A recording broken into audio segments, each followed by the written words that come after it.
Okay, welcome.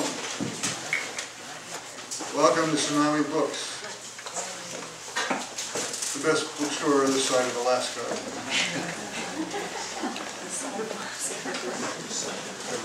My name is Charles, and I've been hosting this reading on the third Saturday, most every month. Sometimes we stole in the fourth Saturday. Well, going over 3 years now. And we are, because I am moving to California closer to my grandkids, this is my last official hosting duty right here today. No! Yay, California! Come on, you guys. Help us out here. Let's talk What we are doing is, Scott is, the owner of the store, is asking for people to come forward to volunteer to host for 1 month. And he's going to have, oh, I don't know, 5 or 6 months of that. And talk to him, and already a couple of people have signed up for months, the host months. I understand Catherine signed up for March. And so, that's a great idea.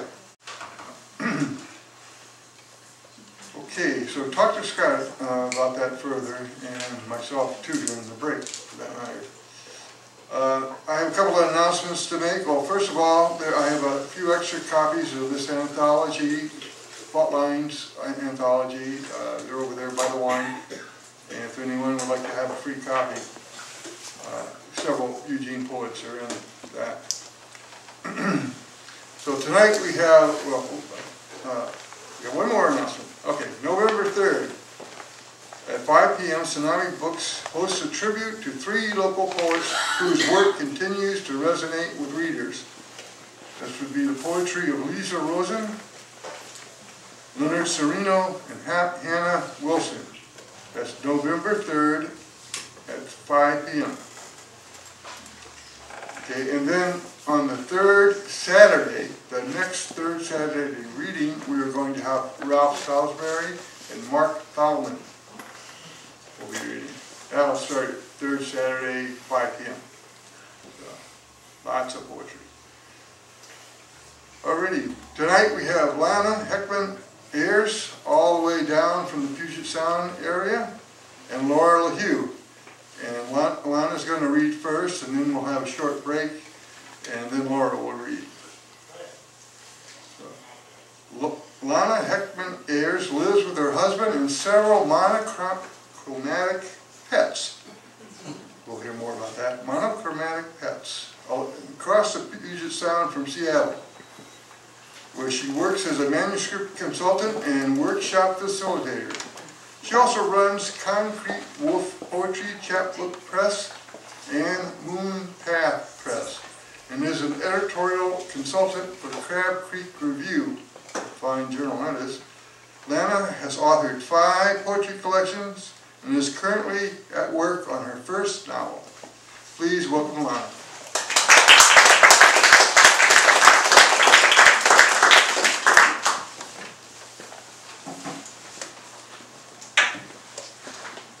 Thank you so much, Charles. Thank you to Tsunami Books, Scott. Thank you to Laura for asking me to read with her. And thank you to all of you for being here. It's really an honor to have an interested poetry audience.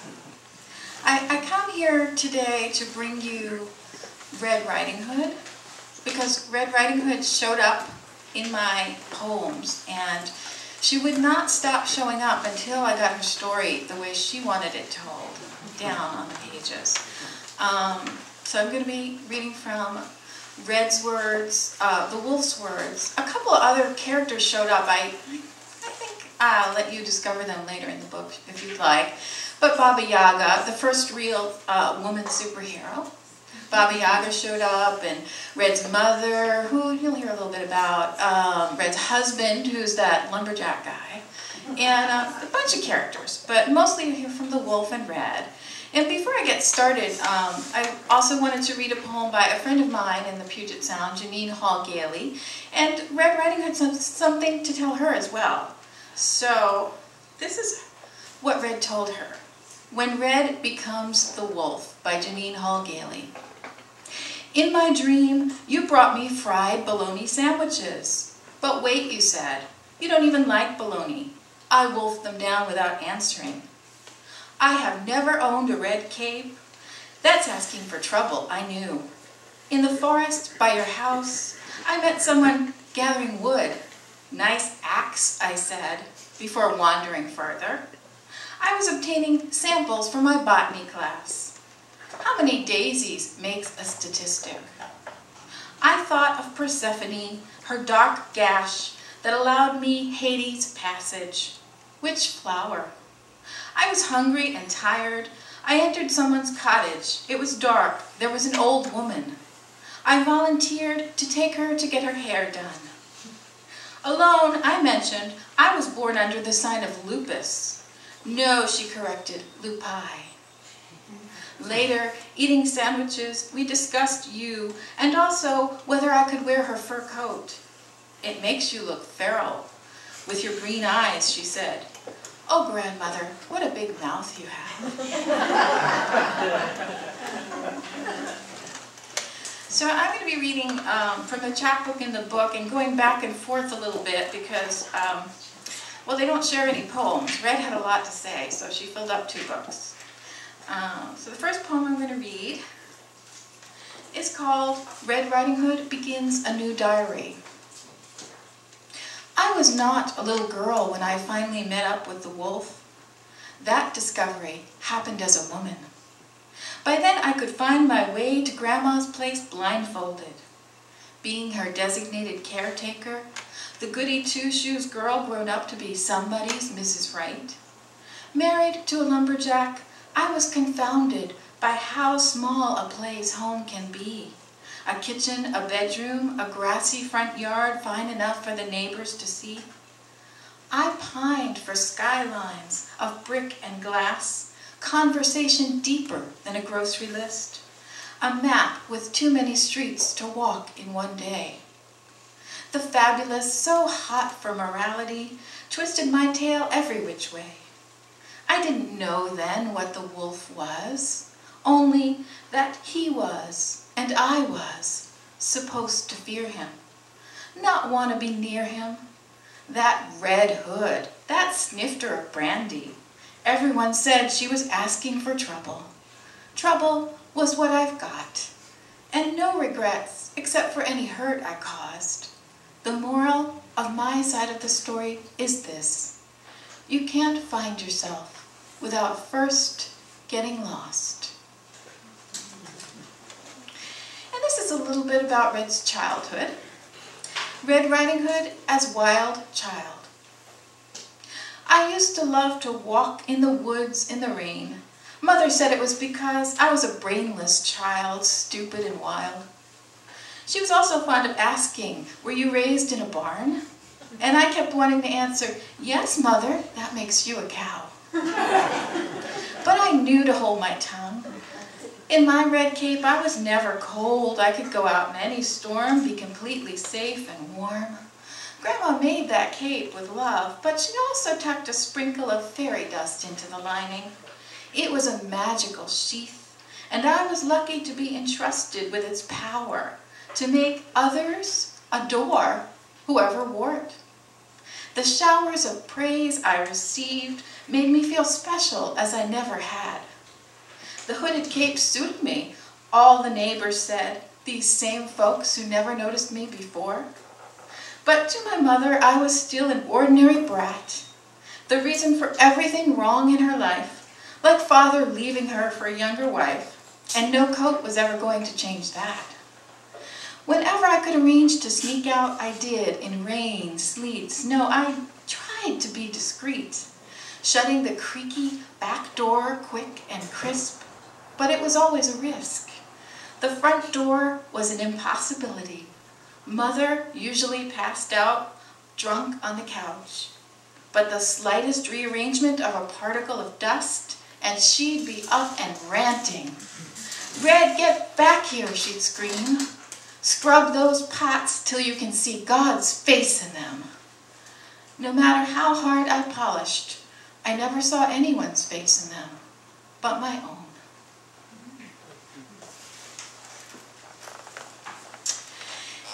And Red gets grown up, and here she is, Red Riding Hood at the altar with Hunter. What was I hoping for? The sky to open up, the glade to fill with light, and God to glide and bless what could not be called a blessing? Mother, like a second bride, also wearing white, wiping self-righteous tears. Hunter was a great catch, everyone said, outrageously out of my league. Who was to blame? Me, for allowing myself to be pressured into saying yes to a man I wasn't sure I loved. It's a lame excuse. If Grandma were well enough, would she be here to object? I wanted something I could not name. I had not dreamt of the wolf or the moon. Since my red cape was showing wear, it seemed the right time to update my wardrobe with a wedding dress, trade my hood for a veil. But a ring of gold is a flame cooled, a lock with no key.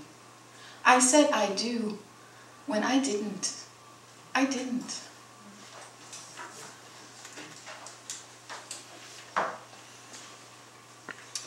And she has a job. This is Red Riding Hood at her job at the daycare. There's an epigraph.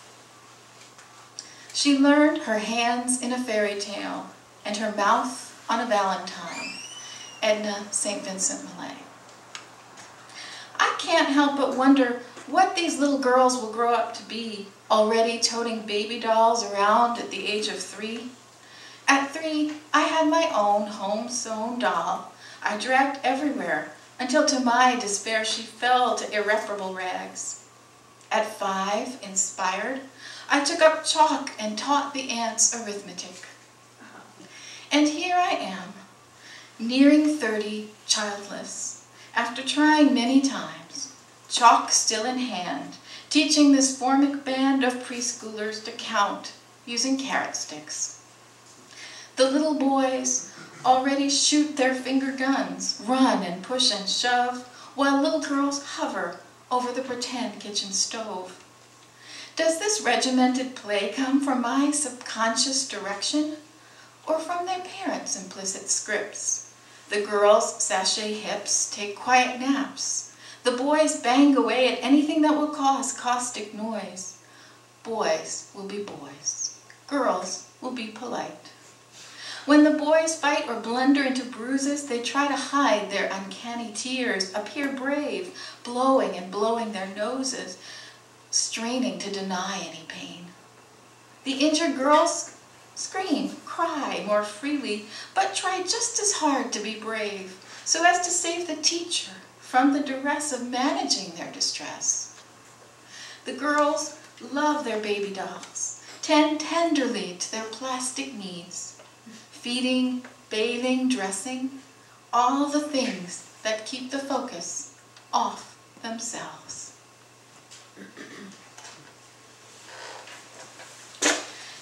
And this is Red's first encounter with the wolf. It has an epigraph. We meet no stranger but ourself, Emily Dickinson. After Grandma was diagnosed as terminal, we sought a second opinion from doctors in the city. When I took her for some tests, I had a few empty hours of waiting, a rare thing with my job at the daycare and catering to my husband's many whims. Right across the street stood an art museum, a structure of steel and glass, to me more fearsome than any folklore beast. Yet I felt compelled to go in because it was the last place anyone would look for me. As fate would have it, the admittance fee was more than I could pay, but it was 2 for 1 day. And the gentleman ahead of me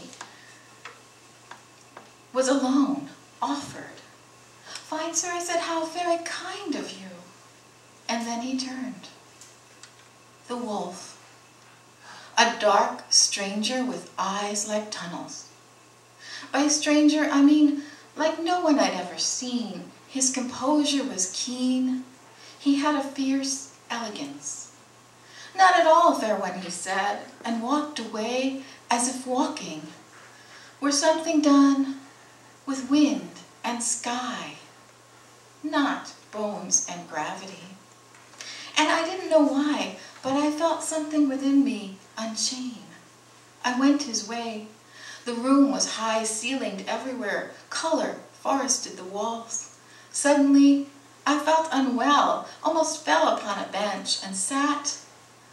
Before me, a woman danced. The placard read, Salome of the Seven Veils. I knew the painting was not moving, but the paint whirled around her, dizzy, whirled around me, and her arms were serpents drawing me in, her hips, thunderclap, cloudburst, a soaking rain I had not the sense to get out of. Like looking into a mirror, Gentleman Wolf said. And when he did, at once the rain stopped. All seven veils dropped. And here we have the wolf coming in. The wolf tells Red Riding Hood about the painting, Salome of the Seven Veils.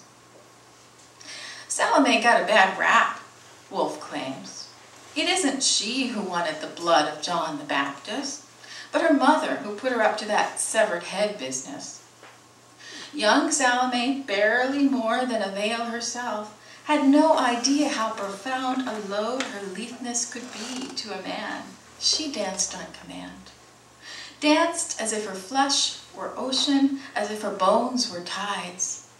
She couldn't observe the curve of her own form, a moving continent. Any king, in order to consider himself a king, would have to conquer or die trying. Yet she was a child.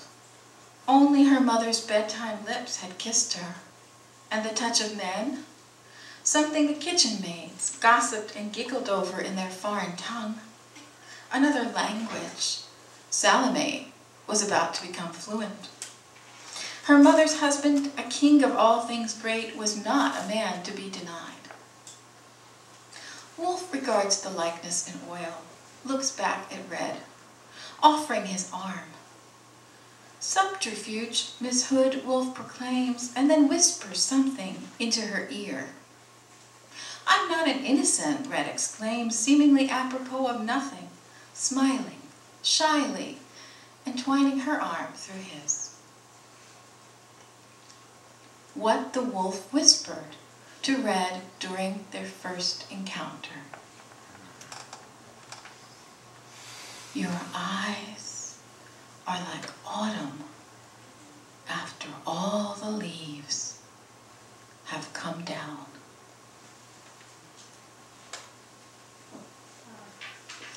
I think most of you were familiar with Rothko, kind of early paintings, big swaths of color.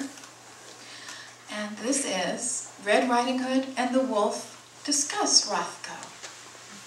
And there's an epigraph. Time is white, mosquitoes bite, I've spent my life on nothing.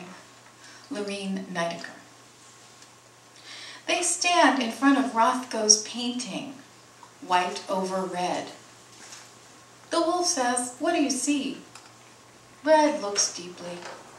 I see two blocks of color, one atop the other. Yes, but there's more. The wolf implores her, look again, as if you're leaving. Red steps back, and as she does, like Lot's wife, turns. She sees the bottom of the canvas burns. The top becomes a cavity. Red informs the wolf, inside desire's many rooms are many closets, but all of them are empty. Well, you can imagine this is kind of an interesting relationship between Red Riding Hood and the wolf. This poem is called The Moment Red Knew, and there's an epigraph. Always the beautiful answer who asks a more beautiful question. E. E. Cummings. If you had asked me that first morning if I was happy, I would have said, sure, of course, why not? Hunter and I have a quaint place. No luck getting pregnant, but I get my fill of kids at the daycare, don't I? What did I know? I who'd never neared life's flame. I'd never known my mind to wander past wondering about what to cook for supper. I had no idea there exists an entire menu of desire. Some would blame biology, pheromones, chemistry. Yes, the wolf's scent drove me wild, but it went way beyond. I found a poetry alive in my own hands.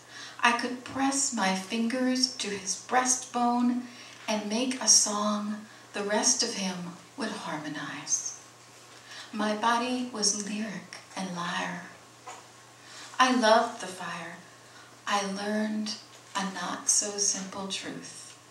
Skin is more than skin, and sin has wings. The angels themselves must envy. Well, a lot goes on, and I'll leave that to your imagination, or you can read the book. But the wolf is an artist, he's a painter, and eventually some of that rubs off on Red.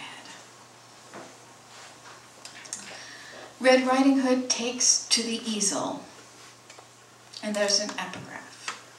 Hollowed out clay makes a pot. Where the pot's not is where it's useful.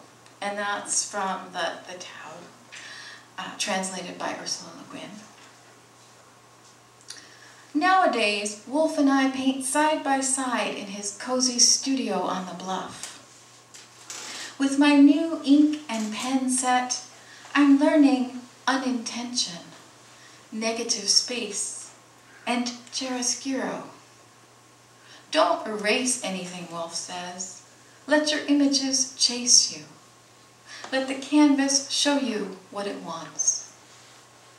It's curious, my art looks nothing like the world I see, more like the daunting roiling that's always haunted me, that indefinable anxiety, that achy itch.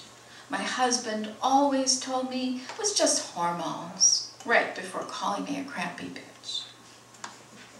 Wolf jokes I'm the secret spawn of Jackson Pollock and Frida Kahlo. But Kahlo's womb remained as hollow as mine. All of this is so foreign, this feeling my way through, all intuition. Yet it feels thoroughly true. Wolf tells me about all the great movements in art, carts me to museums and galleries.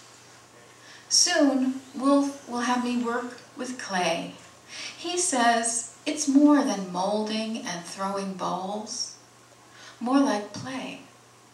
He says clay work, like all art, is about centering, about allowing the moment of creation to enter you.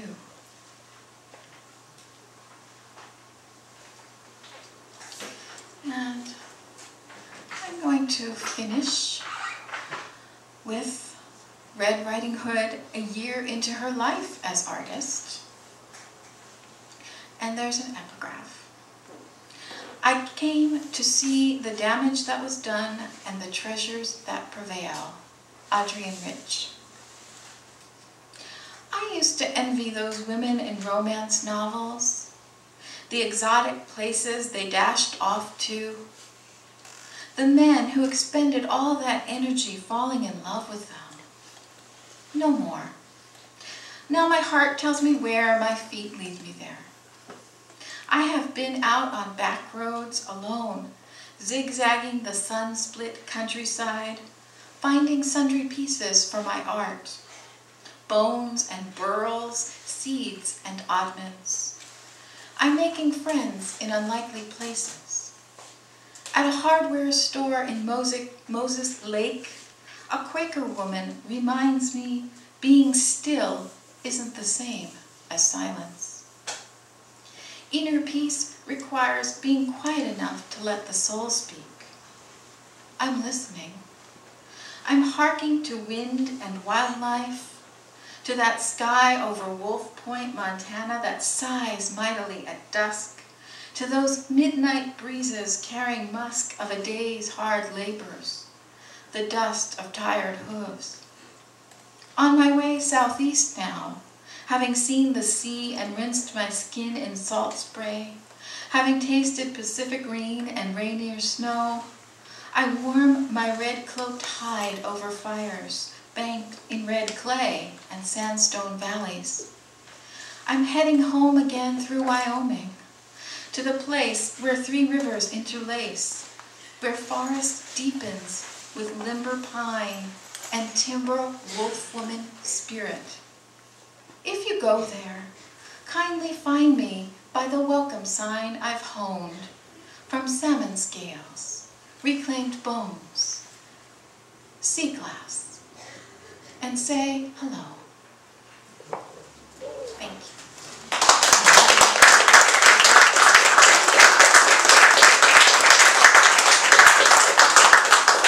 I'm just going to do a quick commercial for Concrete Wolf, which is a chapbook press that I run. We're looking for poetry manuscripts. We have a contest that ends November 1st, so all of you poets out there, take a look at concretewolf.com or come up and talk to me later. Thank you.